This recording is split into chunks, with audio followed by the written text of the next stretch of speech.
Hey guys, today I'm going to tell you how to fix cannot change App Store country because of Apple Music and iPhone.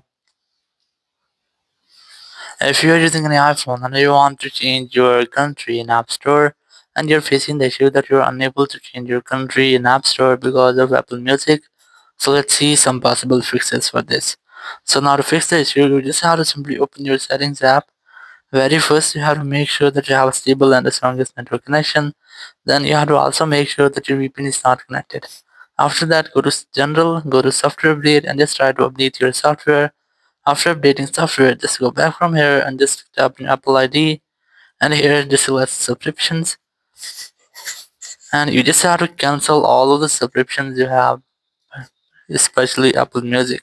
So once you have cancelled or deleted all of the subscriptions, just go back, and you can also try to check your Apple Pay or your Apple Wallet remaining credit balance. If you have any remaining credit balance, so you can try to spend that out, and after spending your credit balance you will not get the issue again, and you can easily change your App Store country or region. Thank you very much for watching the video. Until next video, bye bye.